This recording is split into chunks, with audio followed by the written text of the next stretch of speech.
irmãos, a paz do Senhor Jesus.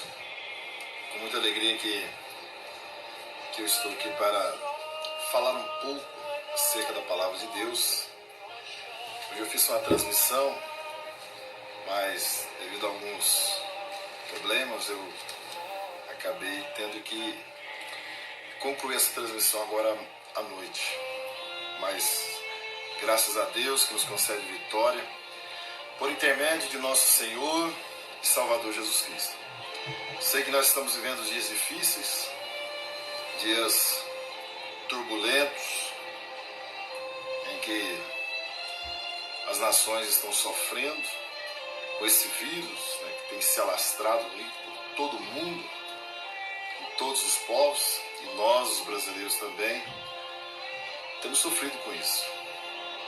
Mas a igreja está aí, a igreja está viva, apesar dos templos estarem aí fechados, nós estamos vivos, porque nós somos uma igreja viva, uma igreja abençoada, e eu sei que por todo o Brasil, aonde tem uma pessoa que confessou a Cristo, é uma igreja poderosa, maravilhosa. E eu quero nessa noite falar justamente sobre isso, sobre a igreja, a posição da igreja diante das dificuldades, diante das adversidades que tem se levantado aí. Essa questão do vírus, desse coronavírus, a gente tem visto vários vídeos de homens e mulheres de Deus que têm trazido aí, suas palavras louváveis, diante de Deus, palavras que nos confortam, que realmente tem nos ajudado muito. Mas a igreja, irmãos, eu acredito que ela tem algo mais. É claro que a igreja tem a sua parte para ajudar na sociedade, que é muito importante, a questão das orações, do jejum, do clamor. Mas também eu quero aqui deixar nessa noite a posição da igreja diante do que nós estamos passando. Qual é verdadeiramente a vontade de Deus com a igreja nos dias atuais que antecedem a volta de nosso Senhor e Salvador Jesus Cristo? Para isso eu separei um texto que estava meditando ainda hoje, eu quero ler com os irmãos, que se encontra no Evangelho de Jesus Cristo, escrito por Mateus, no capítulo 16, aonde Jesus traz uma pergunta, indaga os discípulos o que estão falando sobre ele, de quem é ele. No versículo 14 ele diz a resposta dos discípulos, e eles disseram: uns dizem que é João Batista, outros dizem que é Elias, e outros dizem que é Jeremias ou um dos profetas. E o Senhor Jesus ele indaga a eles, dizendo: e vocês? E vós, o que dizeis que eu sou? E Simão Pedro respondendo disse: tu és o Cristo, o Filho do Deus vivo. E Jesus respondendo disse-lhe: bem-aventurado és tu, Simão Bajonas, porque não foi carne e sangue que tu revelou, mas meu Pai que está nos céus. Pois também eu te digo que tu és Pedro, e sobre esta pedra edificarei a minha igreja, e as portas do inferno não prevalecerão contra ela. E eu te darei a chave do reino dos céus, e tudo o que ligares na terra será ligado no céu, e tudo o que desligares na terra será desligado no céu. Então, olhando esse texto, comecei a meditar, falar com Deus: Senhor, a igreja, nós sabemos que a igreja somos nós, que os templos foram fechados, e por uma justa causa, é claro, nós sabemos que esses dias são difíceis, que isso aí é uma ordem das autoridades superiores, como se diz, para que não dissemine mais esse vírus, que está assolando as nações. E nós, como igreja, nós temos que cumprir a nossa parte. E também cumprir com a palavra de Deus, que está escrito em Romanos capítulo 13, que toda autoridade é constituída por Deus. Então nós estamos fazendo a nossa parte. E o que eu acho assim interessante nisso tudo aí, irmãos, é que a igreja, ela tem um papel importantíssimo nesses dias de aflição. Nós não somos uma igreja que está nas nossas casas escondidos. Nós não estamos escondidos. A igreja não está sendo perseguida. O governo não está perseguindo a igreja para fechar os templos. Não. Na realidade, é um levantamento da Secretaria de Saúde a necessidade, né, de não disseminar o vírus, né, de não causar, não é isso, mais doenças. E a igreja então ela está em casa, a igreja viva, o povo de Deus está em casa aí, né, aguardando, né, os dias, sabendo que esses dias de luta, de aflição vão passar, irmãos. Mas nós como igreja, qual é o nosso papel? É somente orar? É somente ficar dentro de casa só clamando? Isso faz parte e é muito importante. Mas o papel da igreja é algo mais. Nós temos que entender o que é igreja, o que é ser igreja. Se nós compreendermos o que é ser igreja, irmãos, é algo maravilhoso, é algo poderoso, é algo santo. Eu estive falando ainda há poucos dias na igreja sobre esse assunto, mas Deus me deu uma revelação tremenda aqui nesta palavra, nesses dias que nós estamos em casa aí, né? Sendo igreja agora em casa. É claro que nós sempre fomos igreja, mas agora, aleluia, louvado seja Deus por essa oportunidade que nós temos de compreender o melhor o que é igreja. E olhando para esse texto, eu pude me deparar com essa palavra maravilhosa aqui no Evangelho de Jesus Cristo, no capítulo 16, versículo de número 18. Quando Jesus fala esta palavra, ele diz: pois também eu te digo que tu és Pedro, e sobre esta pedra edificarei a minha igreja. Louvado seja Deus. O significado desta passagem é que Cristo, aleluia, louvado seja Deus, edificará a sua igreja sobre a verdade, aleluia, da confissão da sua igreja.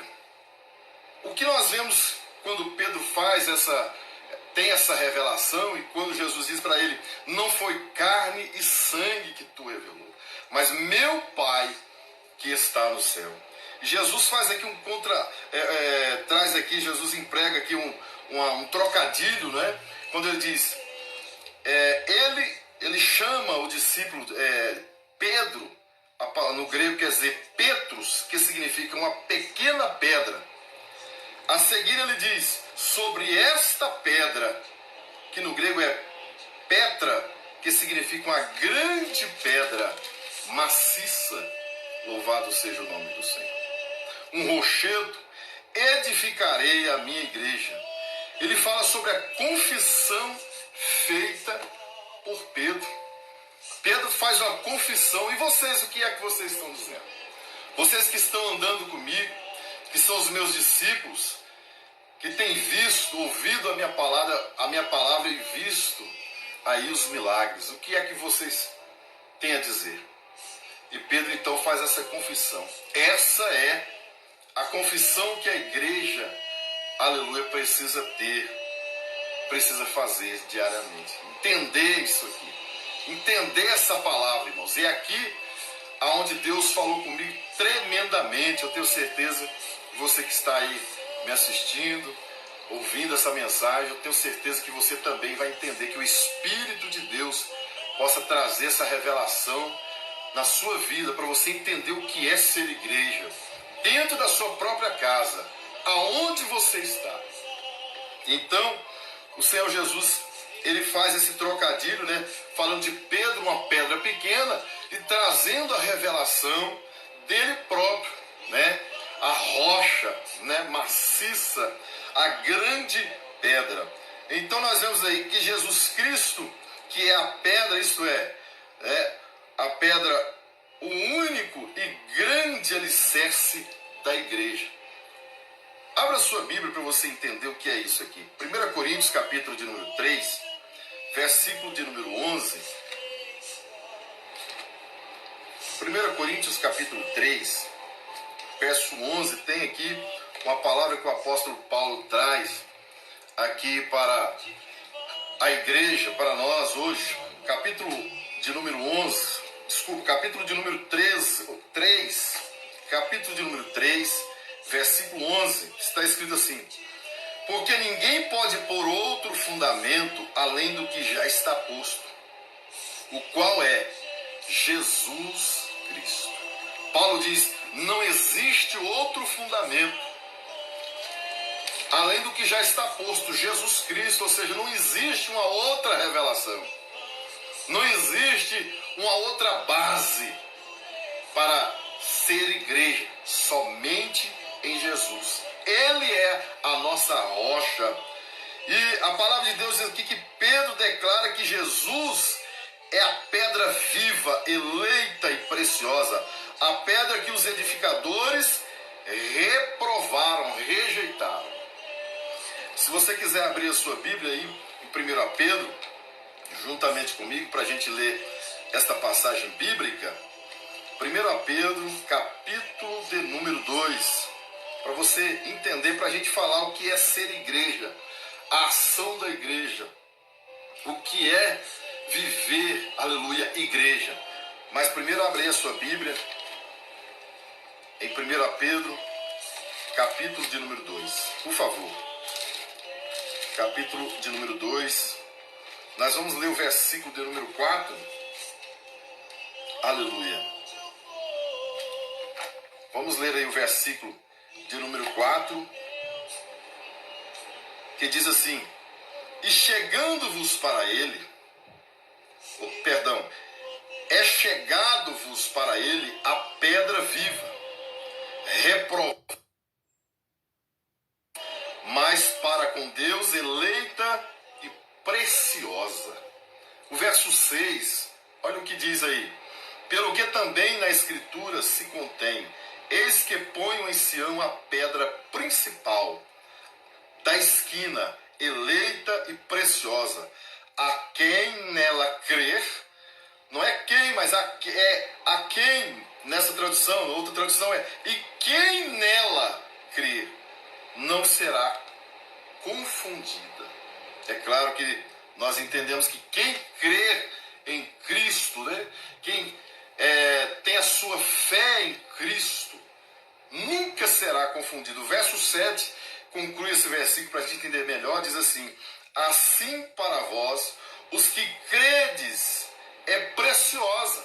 Aqueles que crê nesta pedra é preciosa, mas para os rebeldes é a pedra que os edificadores reprovaram. Essa foi a principal da esquina. Então, aí está, meus queridos irmãos, quando Pedro, usado, louvado seja Deus, nessa revelação por Deus, ele traz esta palavra: tu és o Cristo, o Filho do Deus vivo. Então Jesus diz: também eu te digo que tu és Pedro, e sobre esta pedra edificarei a minha igreja, e as portas do inferno não prevalecerão contra ela, e eu te darei a chave do reino dos céus, e tudo que ligares na terra será ligado no céu, e tudo que desligares na terra será desligado do céu. Então a igreja é maravilhosa. A igreja, irmãos, não é um templo simplesmente que foi fechado. Não fechou o templo, acabou a igreja, não. A igreja, você já sabe, somos nós, sou eu, é você. Mas a igreja, irmãos, ela não foi edificada em Cristo simplesmente para nós ficarmos escondidos, somente lamentando as tragédias que estão acontecendo no mundo. Ou seja, ficar lamentando as orações que eu tenho visto, irmãos, nas redes sociais, as pessoas lamentando pelo vírus. É claro que o vírus está trazendo uma tragédia terrível, causando pânico, medo, mas essa não é a posição da igreja, de ficar lamentando, chorando. Pastor, e qual é a posição da igreja? A igreja edificada na rocha, qual é? E é sobre justamente essa palavra que eu quero deixar aqui nessa noite. Nós lemos e entendemos o significado de que é ser igreja. Mas nós precisamos aprofundar um pouco mais sobre isso, irmãos. O que realmente significa ser igreja? Que nós estamos dentro da nossa casa. Louvado seja Deus. E meditando essa palavra, eu entendi que a igreja, ela é o centro da adoração e louvor ao nosso Deus. Centro da adoração e louvor ao nosso Deus. Abra sua Bíblia comigo, se você puder, aí é onde você está.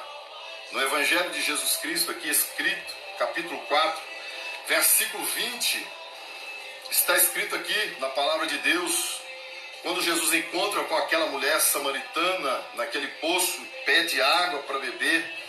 Há um diálogo de Jesus com aquela mulher e o Senhor Jesus traz a esta mulher uma palavra e ela quer saber sobre a adoração a Deus. Ela traz essa palavra ao Senhor no capítulo 4, verso 20, ela diz: nossos pais adoraram neste monte, e vós dizeis que é em Jerusalém o lugar onde se deve adorar. Disse-lhe Jesus: mulher, crê-me que a hora vem, e que nem neste monte, nem em Jerusalém adorareis ao Pai. Vós adorai o que não sabeis, nós adoramos o que sabemos, porque a salvação vem dos judeus. Mas a hora vem, e agora é, em que os verdadeiros adoradores adorarão o Pai em espírito e em verdade, porque o Pai procura tais que assim o adorem. Deus é espírito e importa que os que adorem, o adorem em espírito e em verdade. Está aí. Então Jesus está falando sobre os adoradores. E quem são esses adoradores? A igreja do Senhor. Os que foram edificados, que acreditaram nesta revelação, nesta rocha, que foram edificados nesta rocha. Nós, igreja, somos os adoradores. Nós somos o centro da adoração e louvor a Deus. Então a nossa atitude, independente do templo, que é um lugar maravilhoso onde nós nos reunimos, que nós temos que dar muito valor naquele momento de adoração, onde estão todos reunidos, cumprindo aí o Salmo de número 133. Ó, quão bom e quão suave é que os irmãos vivem em união. Eu não estou tirando e desmerecendo o templo, não. Eu não estou fazendo isso. O que eu estou querendo dizer aqui, meus irmãos,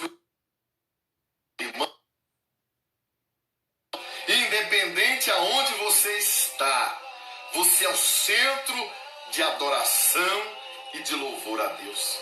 Sabe, está aí, o mundo está em desespero, mas a igreja precisa continuar a adorar a Deus. O mundo está sofrendo, sim, mas a igreja precisa continuar levantando as mãos e adorando o nosso Rei dos Reis e Senhor dos Senhores.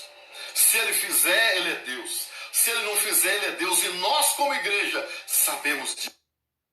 Aleluia. Mas nós não devemos deixar de adorar. Não podemos, irmãos, enfiar o nosso rosto debaixo da cama, ficar escondidos, simplesmente lamentando, chorando.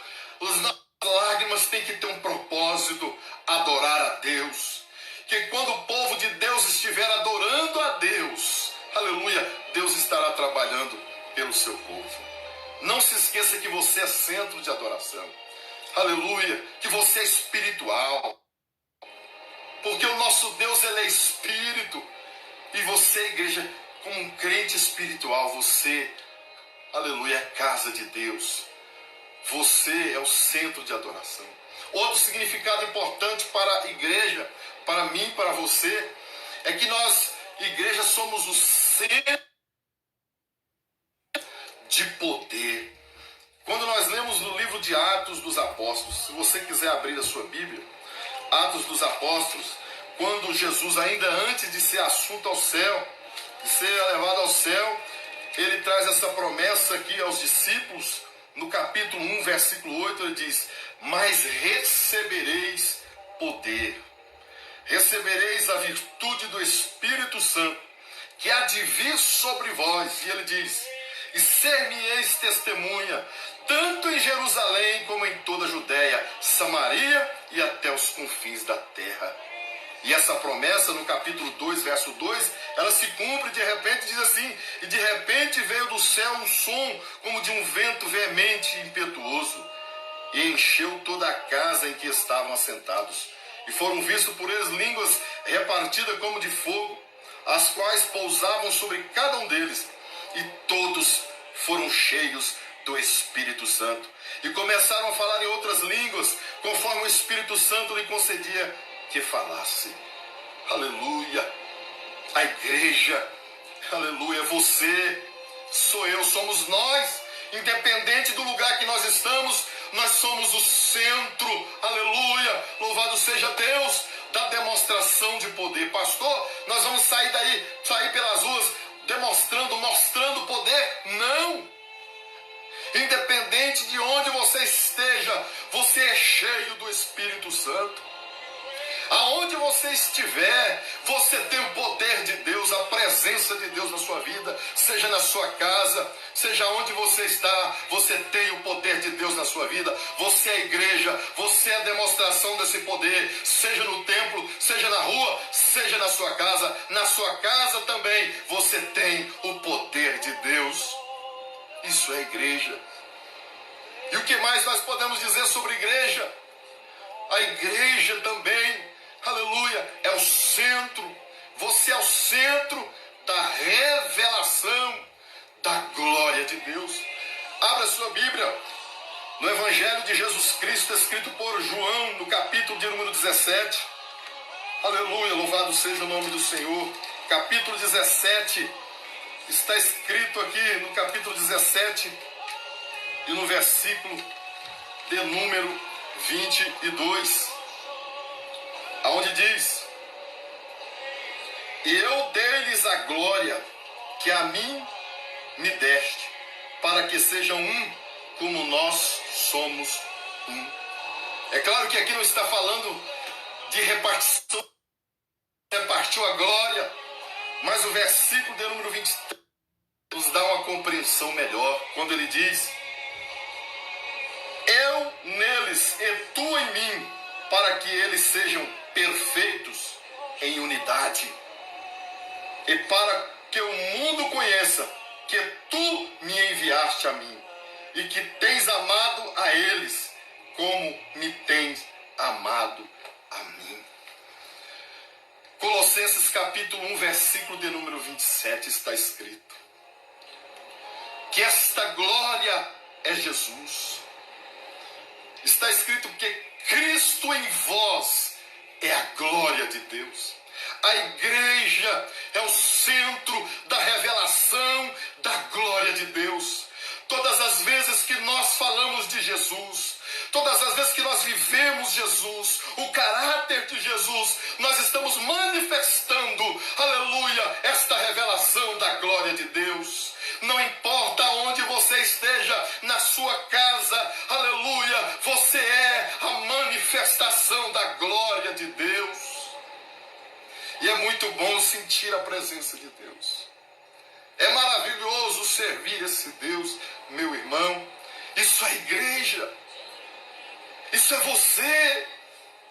É você que é o centro da adoração. Não é o templo. O templo é o lugar onde nós nos reunimos, onde existe a unidade, onde existe a comunhão. Nós precisamos estar lá, juntos, abraçando, glorificando. Mas já que nós não temos essa oportunidade, não podemos perder esta visão, que nós continuamos sendo igreja do Senhor. Aleluia. Nós somos o centro de adoração e louvor a Deus. Nós precisamos continuar louvando. Nós precisamos continuar falando em línguas estranhas nos nossos quartos, nas nossas salas. Porque a igreja está viva e Jesus vai arrebatar uma igreja viva.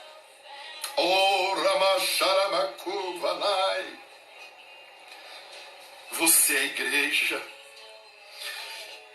E o que mais, pastor, pode ser a igreja? O significado de ser igreja texto muito conhecido aqui está no Evangelho de Jesus comigo. Eu sei que você já conhece de cor esse texto, mas deixa eu ler aqui juntamente com você no Evangelho de Jesus, escrito por Marcos, no capítulo 16. A igreja, aleluia, é o centro da expansão do reino de Deus. Aí você agora vai perguntar, pastor, mas como é que é esse negócio? Expansão dentro de casa.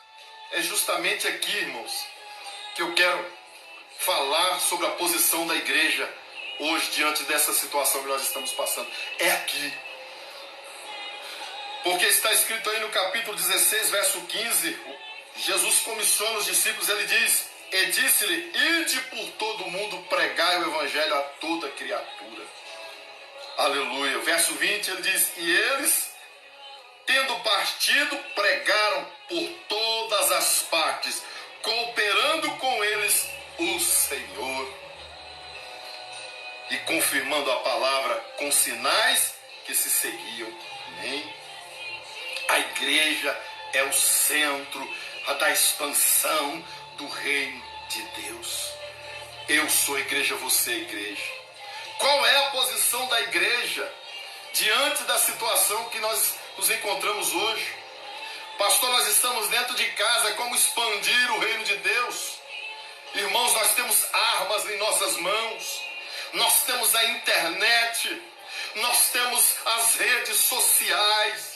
Em vez de ficarmos baixando vídeos, simplesmente mandando vídeos de mais pessoas sofrendo, de mais pessoas morrendo, de mais palavras que trazem o terror, nós como igreja, igreja que adora, igreja que tem o poder, igreja, aleluia, que é a revelação da glória de Deus, nós precisamos pregar o evangelho, não podemos parar. O diabo quer que nós fiquemos dentro de casa lamentando, chorando, reclamando, mas o Espírito de Deus, a verdade é Ele está voltando, porque nós somos igreja. Ei, o que vocês estão fazendo dentro das suas casas? Nós estamos anunciando o evangelho através das redes sociais, mandando palavras através do rádio, se for preciso cartas para televisão, mas a igreja não pode parar, a igreja não pode parar, a igreja não pode parar. Nós somos a igreja do Senhor, edificado na rocha. A rocha é Jesus de Nazaré. Aleluia, louvado seja Deus. Essa é a posição da igreja. Um outro fato interessante da igreja, que eu tenho vontade, sabe, mas eu não tenho esse poder, mas a igreja tem. Eu não tenho esse poder, somente eu, de convencer toda a liderança. Só eu não tenho isso. Mas se todos nós, juntamente com toda a liderança da igreja de Deus, da igreja edificada na rocha, compreender e acreditar na palavra de Deus, nós vamos exercer essa autoridade que Deus nos deu. Qual é a autoridade? O nome de Jesus. Quantas pessoas, irmãos, estão nas cavernas, assim como estavam os israelitas lá naquelas cavernas, mas que estão, aleluia, com sede de pregar este evangelho e com sede de exercer a autoridade do nome de Jesus. Se a igreja entender isso e marcar um dia, assim como nós marcamos um dia para estar aí, homenageando os nossos líderes políticos, como o nosso presidente, que nós temos orado para Deus levantar alguém que tenha temor, assim como tem levantado o presidente da República, que nós saímos para as ruas, para estar ajudando. Isso é louvável, não tenho nada contra, muito pelo contrário, é louvável ajudar quem realmente tem um pouco de senso e de temor. Se a igreja levantar também, e um só dia levantar a mão e dizer em nome de Jesus, em nome de Jesus ao qual nós estamos, a igreja está edificada. No nome de Jesus nós expulsamos do Brasil, das nações, do mundo, esse vírus. A igreja tem autoridade para isso. Jesus diz, eis que lhe dou poder. para pisar serpentes e escorpiões. Eis que lhe dou poder. E ele diz: em meu nome. Em vez de nós ficarmos orando, irmãos, simplesmente: Senhor, tem misericórdia de nós. Senhor, irmãos, Deus tem misericórdia de nós. Mas o que nós precisamos é ter essa autoridade, ou melhor, é dizer com essa autoridade: em nome de Jesus. E ter a sua família ali levada, levaram as mulheres, as crianças, o gado, as ovelhas. Eles começaram a reclamar e a chorar. O próprio Davi foi chorar, foi lamentar a desgraça que veio sobre eles. Mas a Bíblia diz que Davi recobrou o ânimo e foi consultar a Deus. E ele consulta o Senhor ali em 1 Samuel capítulo 30, ele consulta, se você ler o texto: Senhor, se eu for contra os amalequitas, contra os meus inimigos, o Senhor há de nos dar a vitória. Parece que estou vendo Deus esperando Davi tomar uma atitude de não ficar se lamentando. Mas Davi acreditou, e Deus estava esperando isso.